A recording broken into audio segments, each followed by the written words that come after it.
Hey guys, welcome back to Bowls with the Bard. My name is Cakes, I am your host. Today I am getting high and summarizing Cymbeline for you as part of our Around the Canon in 80 Days series. So let's get to it.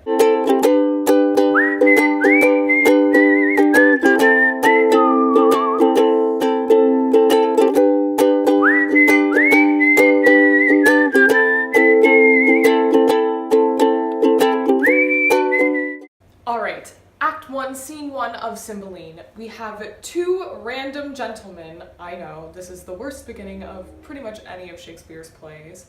They are going to set up the plot for us. So, one gentleman is like, why is everybody here so sad? The other gentleman is like, okay, well, the king's daughter, Imogen, has married Posthumus, who is a common man, against her father's will.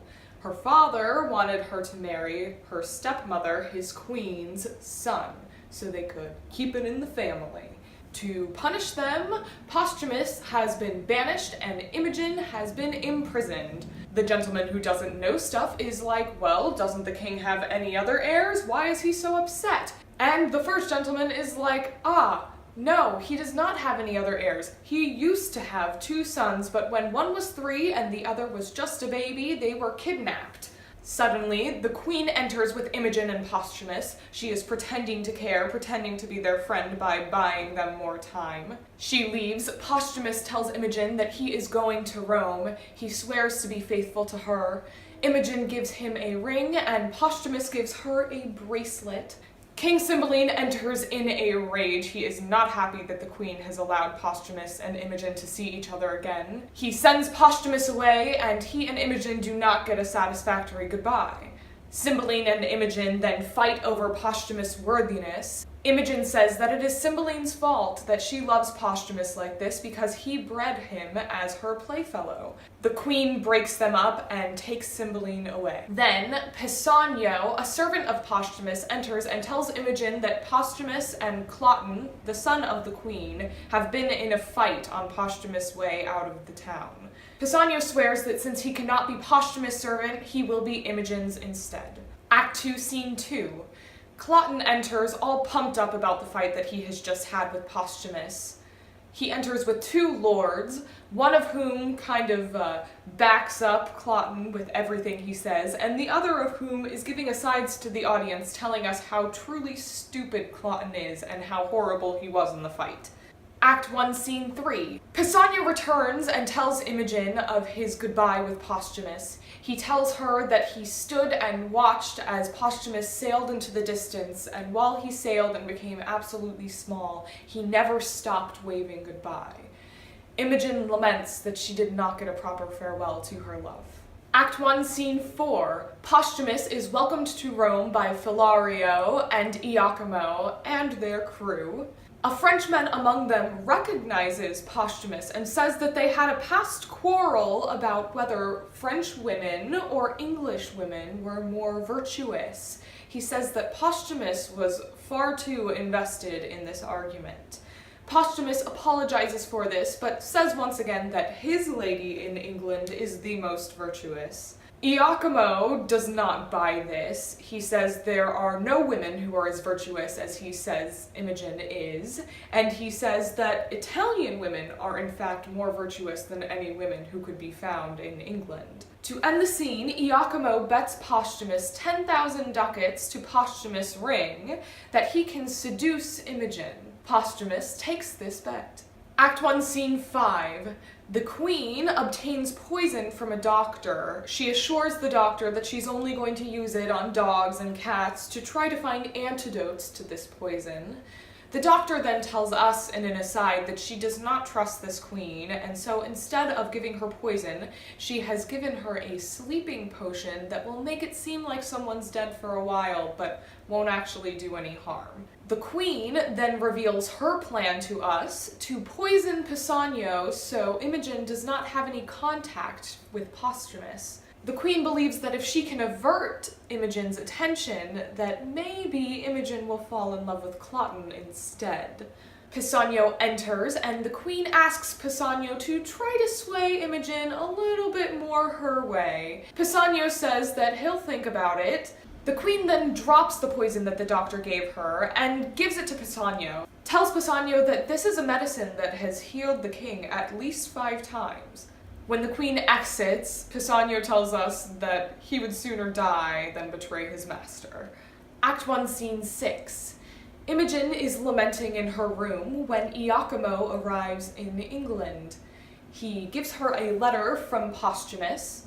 Then he goes off on quite the tangent about somebody enjoying trash after enjoying perfection. He tells Imogen that Posthumus is known in Rome as the Briton Reveler. Imogen is a little confused by this. She says that when he was here, he was inclined to sadness. Iachimo then reveals to Imogen, in a very twisted way, that Posthumus has been sleeping with prostitutes. He tells her to be revenged by sleeping with him, and Imogen is not having it. Iachimo then says, "Well done, you've passed my test. Clearly, you are faithful and chaste and wonderful. I just wanted to be able to tell Posthumus this." He apologizes, and Imogen forgives him for whatever reason. Iachimo then tells Imogen that he has a giant chest full of jewels that will be used for a business venture for he and Posthumus. He asks Imogen if he can keep this chest in her room so it will be safe while he sleeps elsewhere. Imogen says, sure, why not? Act 2, Scene 1. One of Cloten's lords lets him know that Iachimo has arrived in Rome. Cloten, believing that he is a friend of Posthumus coming to help woo Imogen, storms off in a rage. The other lord, who was giving asides in the previous scene, tells us he doesn't understand how such an idiot could come from such a conniving queen. He then tells us that he hopes that Imogen and Posthumus will be reunited and one day rule the land. Act 2, Scene 2. Imogen goes to bed in her bedchamber. Once she is asleep, Iachimo emerges from the chest that he has left in her room. He slinks around her room, he steals her bracelet, and he notes a mole above her left breast. He believes that this is enough evidence to persuade Posthumus that he has slept with Imogen, and so he slinks back into the chest and prepares to tell Posthumus. Act 2, Scene 3. Cloten sings a song outside of Imogen's bedchamber, hoping to awaken, summon, and woo her. Cymbeline and the queen walk by as this is happening, and Cymbeline says, "This is a nice gesture, but maybe you should give her a little bit more time to recover from what has just happened." The queen then pulls Cloten to the side and tells him that he needs to try harder to win both Cymbeline and Imogen's favor. Cloten tries to bribe one of Imogen's ladies into letting him into her bedchamber when Imogen appears anyway. She scorns him for trying to woo her all the time. She asks for his patience, and it is clear that she is not going to get any. So she tells him that he does not even compare to Posthumus' meanest garment.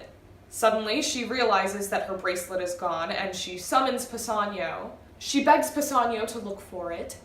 Meanwhile, Cloten is still pissed off about being compared to a piece of clothing and swears that he will be revenged. Act 2, Scene 4. Iachimo returns to Rome. He says to Posthumus, "Your lady was easy. I have won the bet." Posthumus is like, "Okay, prove it." Iachimo then describes in detail Imogen's room. Posthumus is like, "Okay, you could have heard that. You still could have seen it without sleeping with her. I think I need a little bit more evidence." Iachimo shows Posthumus the bracelet, and Posthumus believes him. Philario is like, dude, I still don't think this is enough evidence. Maybe you should ask for a little bit more." Upon this, Iachimo is like, "Oh, also, that mole that's by her boob." Posthumus is enraged by this and says that he will return to England to tear Imogen limb from limb. Act 2, Scene 5, Posthumus has a big-ass monologue where he rails against women. Act 3, Scene 1. Caius Lucius of Rome arrives in England to demand a tribute of Cymbeline. The Queen and Cloten convince Cymbeline that England now has an upper hand that they didn't used to have over Rome. Maybe now is the time to stop paying that tribute. Cymbeline agrees and he tells Lucius so. Lucius then tells Cymbeline, well, then I guess our countries are going to war. Act 3, Scene 2. Pisanio receives 2 letters from Posthumus, one for himself and one for Imogen. In the one for himself, Posthumus tells him that he must kill Imogen in Milford Haven. Pisanio then gives the second letter to Imogen. This letter tells Imogen that she will meet Posthumus in Milford Haven. Imogen is overjoyed and immediately prepares to run away to Posthumus. Act 3, Scene 3. We meet an old man named Morgan and his 2 sons named Cadwal and Polydore. They emerge from a cave. Morgan says that the simple life is the best life to lead, but the 2 sons are not satisfied with this. They say that they want to see the world. Morgan tells his 2 sons that he was once close with King Cymbeline, but that 2 other nobles convinced him that he was a traitor and a confederate with Rome, and so he was banished. He then sends Cadwal and Polydore off to hunt. When he's alone, he reveals to the audience that his name is really Belarius, that he was a gentleman of Cymbeline's court, and that when he was banished, he just so happened to kidnap Cymbeline's 2 sons. And that Polydore is actually Guiderius, and Cadwal is actually Arviragus. I'm gonna mess up that name so many times, guys. He says that these 2 boys think that he is their real father. Act 3, Scene 4. On the way to Milford Haven, Pisanio gets nervous and decides to show Imogen his letter from Posthumus. Upon reading that Posthumus wants Imogen dead, she tells Pisanio to do it. Pisanio refuses to do it, and he says instead he will send a napkin with Imogen's blood to Posthumus. He then encourages her to continue running away toward Milford Haven. He says that her absence in the court will prove to Posthumus that she is dead. He tells her to dress up like a boy and to become a servant of Caius Lucius so she can be near Posthumus and hear of his goings-ons in Milford Haven. He gives her what he believes is a healing potion from the queen and sends her off. Act 3, Scene 5. Lucius leaves Cymbeline's court for Rome to deliver the news that they are going to war. Once he leaves, Cymbeline the queen and Cloten discover that Imogen has fled. Cloten finds Pisanio and demands that he tell him where Imogen has gone. Pisanio, knowing that Imogen is far enough away, decides to give Cloten Posthumus' letter. Cloten commands Pisanio to go fetch some of Posthumus's clothing. He says that he's going to dress in them while he goes on his journey. Cloten says once he gets to Milford Haven, he is going to kill Posthumus and then rape Imogen. He says he will then drag her back to the court to marry him. Once he leaves, Pisanio curses both this plot and his journey. Act 3, Scene 6. Imogen, now dressed as Fidel, stumbles upon a cave with food inside. She decides to stay in it. Just then, Morgan, Polydore, and Cadwal return from their hunting trip and prepare to feast. When Morgan goes in the cave, he finds Fidel and brings him out to Polydore and Cadwal. Fidel begs for forgiveness for stealing some of their food and offers to pay them money for it. They kind of laugh at him and say that they don't need money. Morgan says that things are friendly here and Fidel is welcome. In the background, Polydore and Cadwal are finding themselves oddly attracted to Fidel for some reason. Act 3, Scene 7.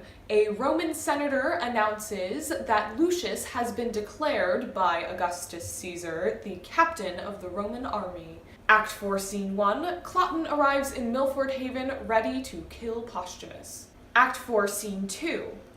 Fidel falls very ill and tells Polydore, Cadwal, and Morgan to go out hunting without him. Fidel goes back into the cave and takes the healing potion that Pisanio gave him/her. While the men are out hunting, they bump into Cloten. Morgan says he knows who this is and that he could be dangerous. Polydore is like, yeah, I'll take him. They fight for a while and then they exit fighting. Morgan and Cadwal come back in and talk for a moment when Polydore re-enters carrying the head of Cloten. Morgan immediately becomes fearful of what Polydore has done and decides that they will not hunt today. He sends Cadwal in to help with Fidel. Suddenly, Cadwal plays an instrument from inside. It is a mourning instrument. He exits the cave and tells Polydore and Morgan that Fidel has died. Polydore and Cadwal then prepare a beautiful funeral for Fidel. Morgan says that they need to bury Cloten in a similar fashion because Cloten was a prince and deserves such. The brothers sing a song over Fidel's body while Morgan retrieves Cloten's body. They then lie the two bodies next to each other and leave. Imogen then awakes from the slumber that the potion has put over her, and she finds the body next to her. Now, if you remember, Cloten is dressed in Posthumus's clothing, so Imogen now believes that Posthumus is dead. She believes that Pisanio conspired with Cloten to have Posthumus killed. Caius Lucius then enters the cave with a soothsayer. The soothsayer tells Lucius that he believes that the Romans will win this battle. Suddenly, Lucius notices Fidel and the headless body. Fidel tells Lucius that his master was killed by mountain men. Lucius agrees to take Fidel on as one of his pages. Act 4, Scene 3. Cymbeline is getting nervous for war with Rome. Now that he is alone, he has no Imogen, Cloten is gone, and his queen is now very ill. Pisanio tells him that he will be one of his servants. Pisanio then tells the audience that he's also nervous. He has not heard from Imogen or Posthumus, and he doesn't know where Cloten could have gone. Act 4, Scene 4. Polydore and Cadwal convince a very nervous and scared Morgan that they should fight with the Britons. Maybe they will forgive them for killing Cloten if they help out. Act 5, Scene 1. Posthumus receives the bloody napkin from Pisanio and immediately repents Imogen's death. He says that he will join the British army to die in her honor. Act 5, Scene 2. We are on the battlefield between Rome and Britain. Iachimo, in the middle of the battle, repents for all of his lies. The Italians take King Cymbeline, but he is rescued by Polydore, Morgan, Cadwal, and Posthumus in disguise as a poor British man. On the other side of the battlefield, Lucius then tells Fidel that he needs to flee. Act 5, Scene 3. Posthumus tells an Italian lord how Cymbeline was rescued. He then tells the audience that he is not happy that he is still alive, and decides that he will now switch sides again and fight on the Italian side so he can die. Just as he switches sides, two British captains come and arrest him. They take him to Cymbeline, and Cymbeline imprisons him. Act 5, Scene 4. In his prison cell, Posthumus prays for his death. He then goes to sleep. In his sleep, he has visions of his dead family petitioning the god Jupiter for his life. Jupiter tells them that Posthumus will be fine and that he will be reunited with his Imogen. Posthumus then awakes from his slumber to find a tablet on his chest from Jupiter. It is a prophecy that says when Posthumus's suffering will end.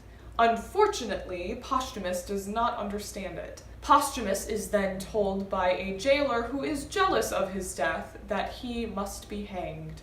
Act 5, Scene 5, the grand finale, and a long-ass scene at that. Cymbeline knights Morgan, Cadwal, and Polydore for rescuing him. He then laments that he cannot find his fourth rescuer. The doctor then enters and tells Cymbeline that the queen has died, and that on her deathbed she confessed her hatred for Cymbeline, and also confessed a plot to kill Imogen and try to get Cloten on the throne. Lucius, Iachimo, Imogen as Fidel, and Posthumus are all guided on as prisoners. Cymbeline says that they all must die. Lucius begs for Fidel's safety. He says that he is a British page at heart and should not die. For some reason, Cymbeline takes a liking to Fidel and grants him his life and also a boon. Fidel's request is that Iachimo explain how he got the diamond ring on his finger. Iachimo retells his story about all of his lies, and Posthumus, overhearing this, confesses to murdering Imogen for these lies. Imogen runs to him as Fidel, and Posthumus immediately rejects her, not knowing who she is. Pisanio then explains that This page, Fidel, is Imogen. Imogen then rebukes Pisanio for poisoning her. The doctor explains that this poison must have come from the queen, and that Pisanio must not have known that this was the case. Pisanio then explains that Cloten went to Milford Haven, and Polydore explains that Polydore has killed Cloten. Cymbeline says that Polydore must die for this. You can't kill a prince as a commoner. Then Morgan reveals his identity as Belarius and confesses to having kidnapped the two boys to save Polydore's life. Since Belarius helped to save Cymbeline, Cymbeline says that he will forgive him for the kidnapping of his sons. They rejoice at the reunion of Cymbeline, Guiderius, Arviragus, and Imogen. Posthumus then reveals that he was the fourth rescuer, and a soothsayer explains the prophecy that Posthumus was given by Jupiter. Then, to wrap up the play and make sure that no ends are left untied, Cymbeline ends the war between Rome and England. And that, my friends, is your high summary of Cymbeline.